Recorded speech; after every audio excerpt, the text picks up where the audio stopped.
this is my notes before the ARG has started. Have Johnny Sins and Alexander, who are voicing characters again. We don't know who. My first thing that we're going to talk about is Freddy.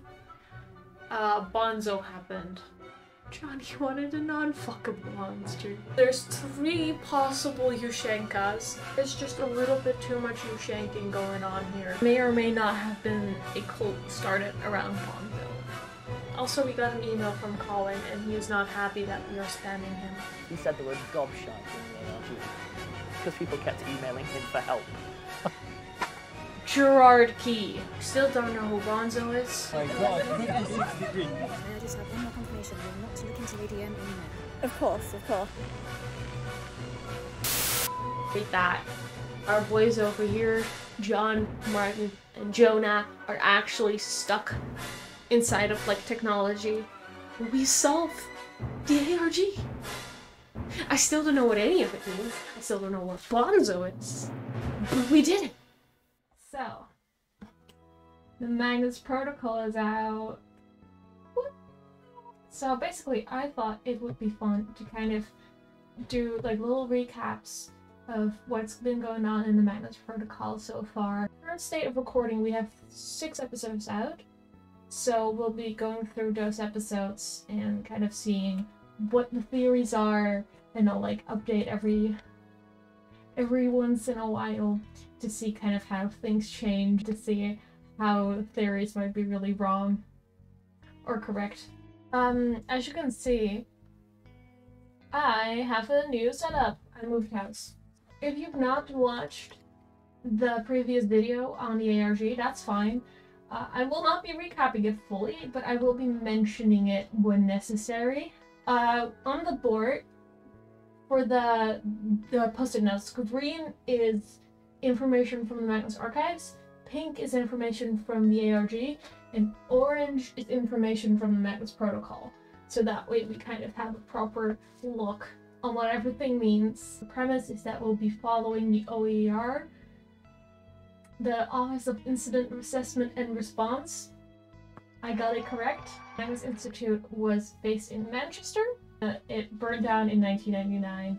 We'll be following Alice and Sam and the rest of the OER. In the first episode, we have obviously Sam as a new hire and Teddy leaving, which very much kind of insinuates the idea that they can leave. It's immediately telling us this is different from the Magnus archives, because in the Magnus archives they were not able to quit.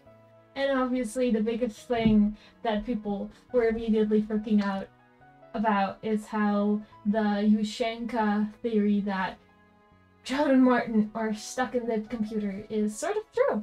Or at least it looks like it is true. Let me out! Let me out! This is not a dance! I'm begging for help! I'm screaming for help! Freddy the computer has 3 text-to-speech voices: Augustus, Norris, and Chester. Norris and Chester obviously sounding like John and Martin. I don't believe that it is them. I think it is the web that stole their voices, because obviously their voices were connected to the web. That does not explain Augustus's voice, which we'll get to when we actually get introduced to Augustus, but I think it's too easy of a conclusion to say that it is John and Martin. Another piece of information that obviously supports the idea that it is John and Martin is the initializing J, initializing M in the trailer. With that, a lot of people obviously assume that the last voice is Jonah, which could be. I also want to point out that obviously something seems to be recording them. Probably Freddy, and whatever is, you know, what is Freddy? We don't know what Freddy really is. It might be some kind of supernatural thing. Colin is aware of them being recorded, but nobody else is. Freddy is capable of recording them from their phones, from the cameras, from the computer, so Freddy is a lot more advanced than the previous tape recorders. The thing that a lot of people are talking about regarding the ARG is how Sam refers to the Magnus Institute as a blast from the past, which obviously hints towards his connection with the Magnus Institute that has been implied in the ARG. Also, Sam checks out like a little box for the response department, Alice says that he shouldn't have to worry about that, but I am almost 100% certain that he does. He should be worried about that. Another thing that is important to mention is the DPHW binder, the new categorization system that they work at with in the OIR. I have little notes with every category that the cases, because they're called cases, not statements, fall into. We have 2 cases in this episode. One is read out by Norris and is about the grief and loss of a woman, and it has the kind of zombie creature. Is that you? And that voice I have loved for 20 years answered. Some of him. Little nod to a certain someone that Norris's voice might fit.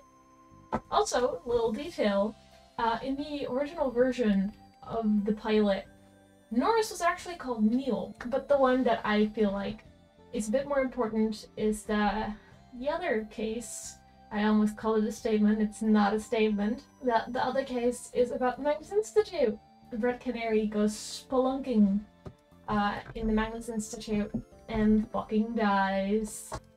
Reminds me of Ein Seminar in how he tried to investigate the Institute, then was followed and killed, probably. A lot of the forum stuff from the ARG I got rid of for now, unless it is important. So I got a lot of critique of my pronunciation of Ein Seminar by my German viewers. I will not be changing it to Lonely Fool. I know it means Lonely Fool. I know German. I just don't know how to pronounce it. Red Canary takes a little box with him and describes it having weird symbols. This could A, be alchemy symbols, which seems to have been very important to the Magnus protocol as a story, even though we've not had much on that yet. Or B, it is the box from Hilltop Road that belonged to, like, the web table. If it is the latter, then this is how Agnes Montague can still win. Episode 2. Gwen talks about possible outsourcing and how Lena wants to do redundancies.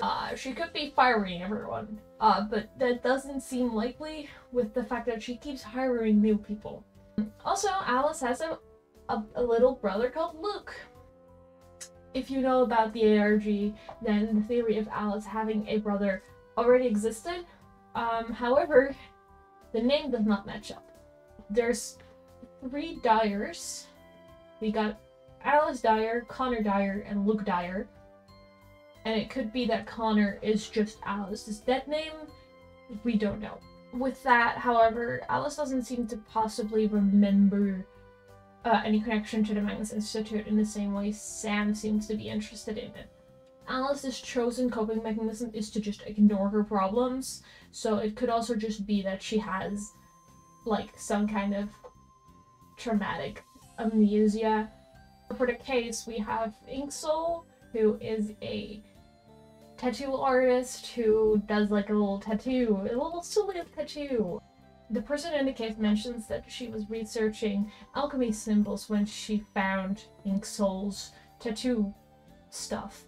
So that implies that Inksoul also has connections to alchemy symbols. In episode 3, we have the JMJ error, which is totally not important at all. Don't worry about it. Colin consistently specifies that he really hates Central IT.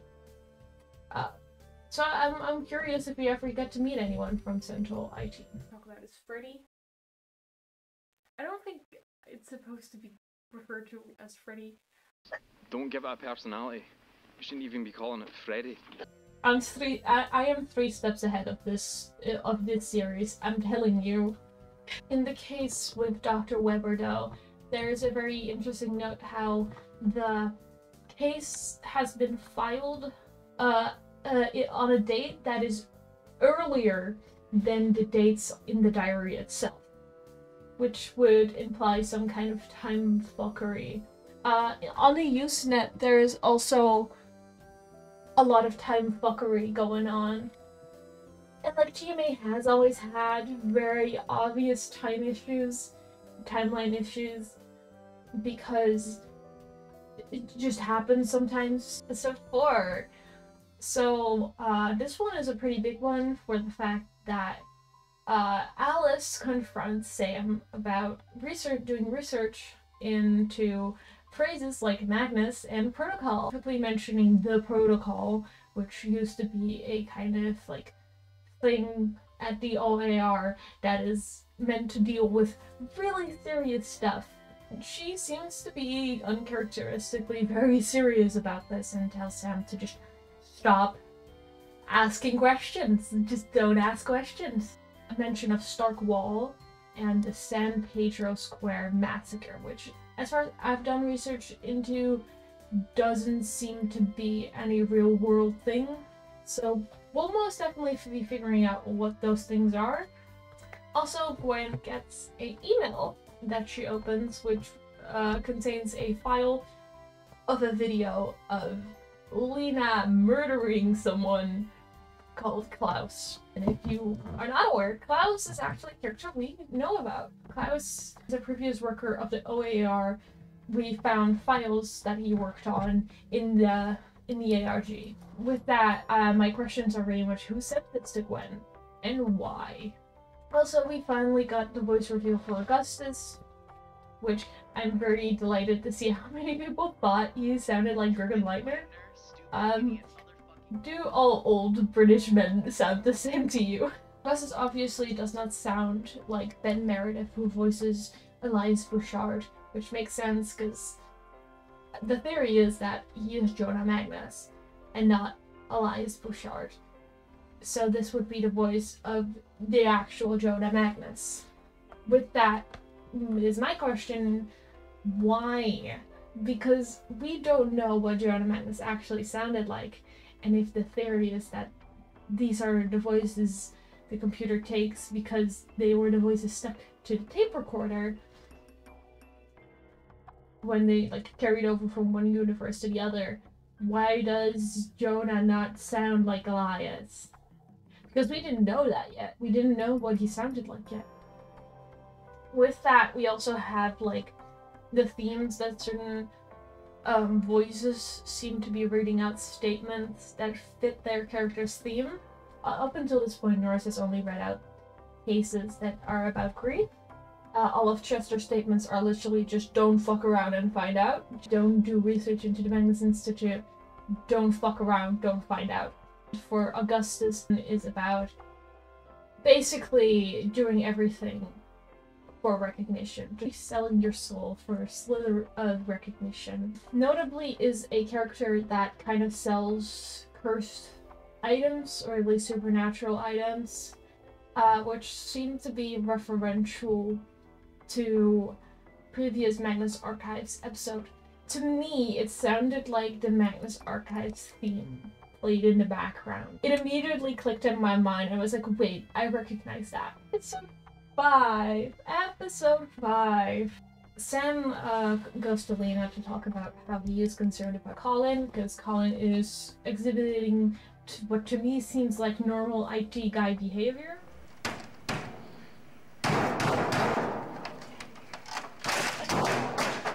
Sam gets paperwork from the response department, which should not be happening because, again, Alice mentioned the response department doesn't exist. How the response department of the Office of Incident Assessment and Response, I'm pretty sure that they're all doing the assessing of incidents.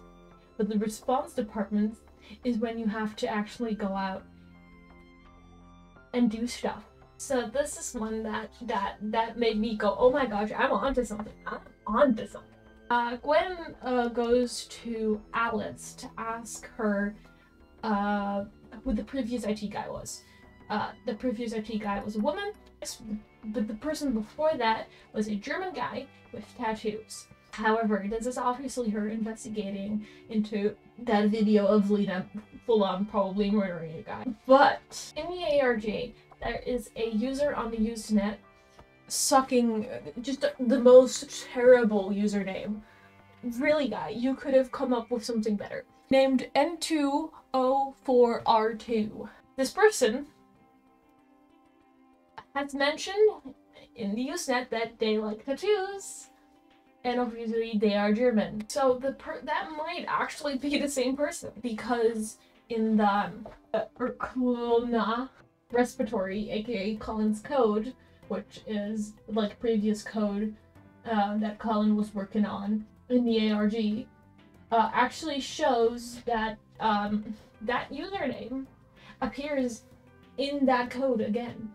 So those two are connected. Now Gwen is looking for someone with tattoos who is German, who possibly died, and was the previous IT guy. So I'm pretty sure that that is Klaus. I feel really smart for figuring this out. Then is the also obvious theory that people have is that this person also got Yushenka, and that a lot of more people are stuck in that computer than we might think. Also, I'm a big fan of how Chester consistently is reading out internet forums. I can't wait for Chester to start reading out Twitter drama. So episode 6, my favorite episode, the best episode, the most amazing episode. This episode was a big W for me specifically, because we got introductions, new characters, specifically Celia! There she is! If you are not aware, Celia is a character from the Magnus archives, who was previously named Lynn Hammond, from episode 100, returns in season 5, changes her name to Celia. What is interesting is that she has a new last name, so either this universe Celia has always had a different name, or this is Celia from the Magnus archives. There's a lot of questions there. Yeah, a lot of people are talking about how she will die first. She has been introduced in such a fun way, she's so friendly, everyone likes her, so something's definitely going to happen to her. Which I will be very sad about because she's my favorite. She's definitely my favorite. Together with Gwen, I really like how autistic Gwen is. Gwen is just very autistic. I also have a very dumb theory that Celia is connected to Agnes Montague because of the ghost that she saw in episode 100. Like, this is definitely not going to happen, but I will be thinking about it real hard. Because Agnes died because she couldn't fulfill the ritual. She wanted to pass on the flame to someone new, be it in reincarnation, or maybe it isn't passing on the flame in a different way. So I like to think that somehow Celia has become the new vessel of the desolation because she was in contact with Agnes Montague's ghost. I have no proof of this. For the case, we meet Needles, who is our very obviously first avatar. I would argue that Inksol is the first avatar, but we do not have enough information on them to call them an avatar. I also fully believe that Inksol and Needles are friends. No evidence other than they should be friends. Needles is a delight. I love him. But notably, Needles mentions marking the area and like smelling fear and meeting fear, which kind of does prove that fear is still a factor into this universe, because a lot of theories have been talking about how the fear system has changed due to obviously it being a new universe. I've also seen a very popular theory how the fears are no longer fears but desires. I still don't know how that would work. We have Needles now. Needles has been very clearly needing fear. There's now currently 2 cats in the room. Last time people really liked the cats, so this is George and the other cat in the room. She's a lot less agile. She's like 17 years old. She doesn't like being picked up, so I will not. I feel like Georgie Barker. Again, I feel like the most obvious direction is that they are going to have to investigate outside of their office space at some point. The cat's playing with the carpet. So everyone's been joking about how Colin will die first. I believe that as well. I think someone's going to die at the end of season 1. And I fully believed that it was going to be Colin, because he knows too much, he's too paranoid, he is trying to avoid everything way too much. But Celia feels like she was introduced just to die. Episode 7. This one is very interesting because it very much kind of confirms that Celia is the original Celia from the Magnus archives, because she knows way too much. She recognizes John's voice. She asks about like cases with meat in them or being buried. She's like 2 seconds away from just straight up looking into the camera and winking at the audience. Do you know who voices Chester? No. Why? Looking for an autograph? Just thought I recognized it for a moment. Doesn't matter. I'm sure it wasn't anyone important.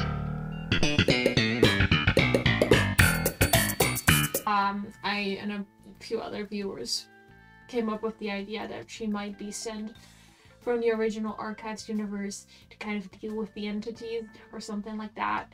Or maybe she has memories from her previous self, which I don't know how that would work. But she's here, and she probably has a purpose for being here. Also, Sam gets an email from a certain John. Who that is, I don't know. I don't know no John.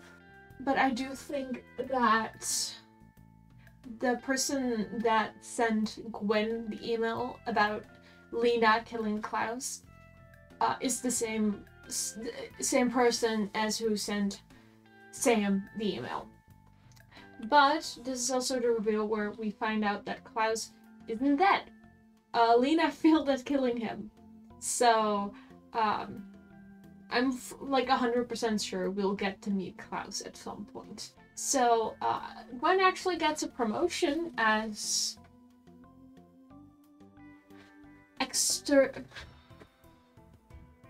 external liaison? Lena just gave her a fancy title because she knew Gwen would like a fancy title. This case is interesting because it mentions a charity shop, Hilltop Center. Hilltop is obviously very important in the whole universe traveling thing, because that's the whole reality.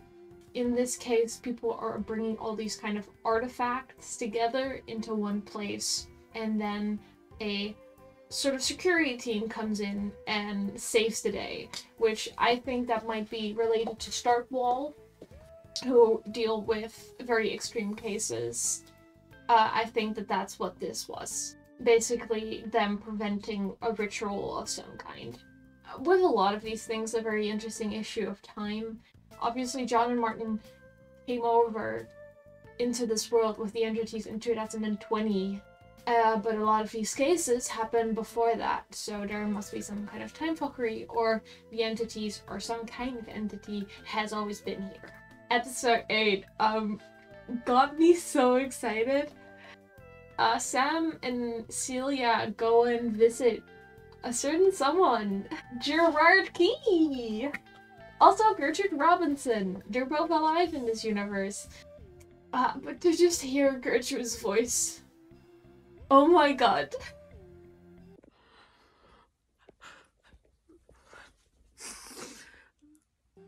I didn't recognize Jerry at first. I was like, who is this? We're supposed to know who this is, right? And I was like, and then he said his name. I was like, oh my god. He sounds so happy. I think I've seen a lot of people talk about how Gertrude seems very sus. And I feel like that is just her being cranky because Sam and Celia came to visit at 6 in the morning. I too would not be very willing to accept guests into my house at 6 in the morning. Especially when I don't know these people.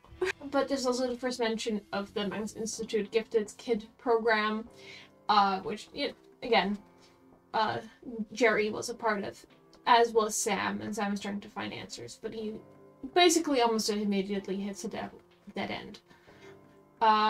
Celia also asks about kind of dimensional travel and weird physics stuffs, and mentions Georgie! Episode 9. Sam gets to do weird paperwork. He's still doing that. Sam at this point is just doing it for the bit, which I respect. I wholeheartedly respect doing weird paperwork for the bit. So the moment Celia mentions the Magnus Institute, Chester immediately starts yapping. Just instantly starts yapping without any kind of prompt, and also kind of hints at them maybe somehow being sentient just a little bit. Also, we get a hint towards Gwen's first assignment, because she has to visit a gal. She has to visit a guy gal. God, I get like criticized for my bad pronunciations, and I genuinely suck at pronouncing names. As a kid, I had these books, and I remember there was a character called Mackenzie, but as a kid, I pronounced that name as Magazine. Trust me, this is just a quirk of mine. This guy, who used to be on TV with Mr. Bonzo, so this is our first Bonzo mention! Lena mentions not watching TV, which could just, you know, be a quirk of hers. You know, she doesn't watch TV. But Mr. Bonzo is like it's a 90s thing. It is probably impossible for Lena to have gone this long without knowing this very much famous pop culture icon in Britain. She has just not watched TV in any of those years. Girl, you're not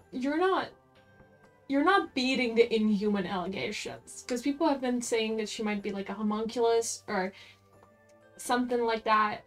So then, with the case, it's a Magnus statement. But the dice that are mentioned in this case have been previously mentioned in the 4th episode. When the guy has this like collection, there's a bag of artifacts. There is like a mention of dice.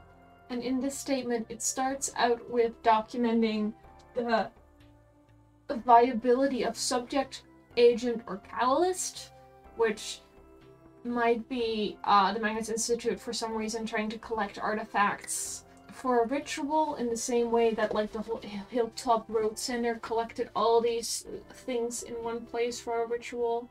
Viability for subject might be something, and then viability for agent being avatar, and then like catalyst being ritual or something. It's definitely like an interesting thing that the Magnus Institute chose to document stuff in that manner. And now we get to the big one. Episode 10. Sam and Alice go to a place. Specifically, they go to the Magnus Institute. Woo! They find like weird markings at the floor and just a lot of nothing.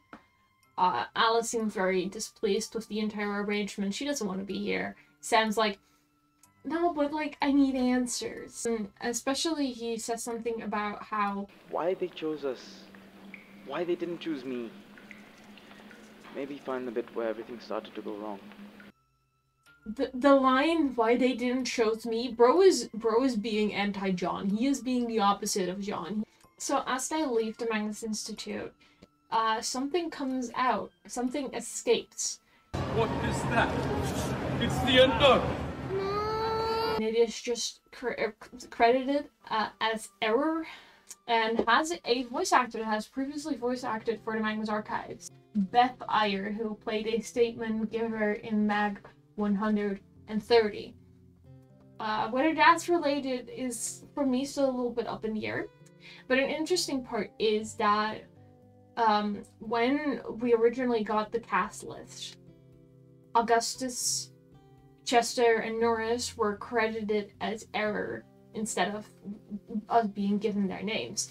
So this might be a hint towards the fact that this character is also from the Magnus Archives universe, or somehow related to the Freddy crew. Back in the day, we found casting calls of two characters, and one of them was just referred to as redacted.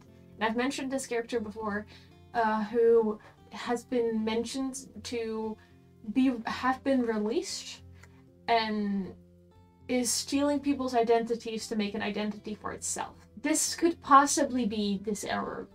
Also, Colin has spoken to 3 separate therapists in 10 days and rejected all of them, and is now just casually doing his own thing, and most definitely going to do something really stupid. We have a case about Mr. Bonzo. We finally get some Bonzo lore, which is very clearly just Mr. Blobby, but he murdered some people.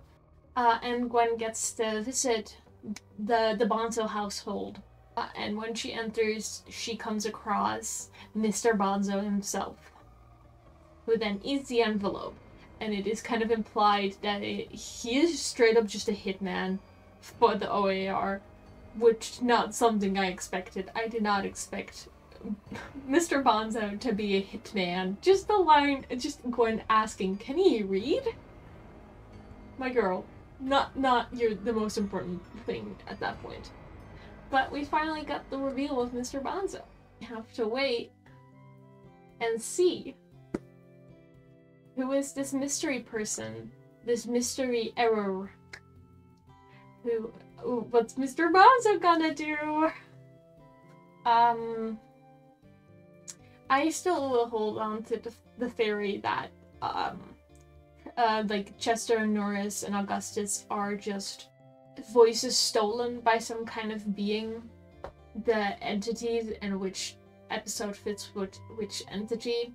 I've seen a lot of people talk about how the entities don't fit anymore.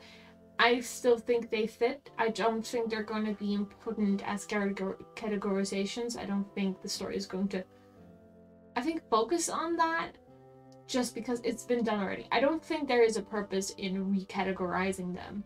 They're either gonna just use the same categorization, or they're just not gonna mention it because it is arbitrary in the end of the day, which I think is the entity assignments. So first episode, we have the dead husband. I think it's a dead husband. It's the end. The trespassing one, Red Canary, is the eye. Episode 2, we have the painter, which is the flesh. The dead tree guy is the corruption. The voyeur case is the eye also. The violin one is the one that I'm much unclear. It seems very slaughter to me, but it could also be something else. Needles is very much the slaughter to me. I've seen a lot of people be confused on that one, but the fear of being, like, attacked in the middle of the street and being stabbed feels very slaughter to me. That, like sudden violence on the street.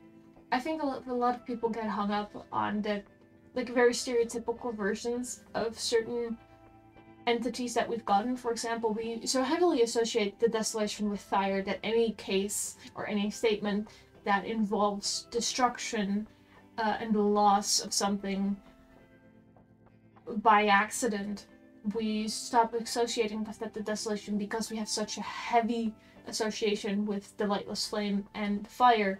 But, like, the desolation could also be a tornado. You know, there's different manifestations of a thing. The hilltop one is harder for me. To me, that seems like stranger or buried. It seems buried to me, but at the same time, the people in the case feel very anatomy student. The architecture one is lonely to me, with, like, hints of spiral or stranger. And the dice episode is very clearly the web, it's addiction. And then the Bonzo is one that I feel like it's stranger, but I've seen other people say it's flesh. I'll keep it at stranger. This is the board at the moment. It's a mess. There's probably so many theories that I've not talked about, or things that I forgot to say. God, there's so many theories out there. I think one of the wildest one is the whole food theory. Where people are talking about how every episode mentions how they are not allowed to, like, take the food off of the property and how that's a hint of something. I don't know what that means. I think it's just a weird rule Lena has. She just seems like the type of person to have weird rules. If you like his videos, subscribe. I will try and make more Magnus content. new recaps of the next few episodes in the season when they come out. Thank you for watching. Wait, somehow I forgot to mention that Error could also possibly be Agnes Montague, because character from the Magnus archives, it could be. It could be. It could be Magnus Montague. It could be Agnes Montague.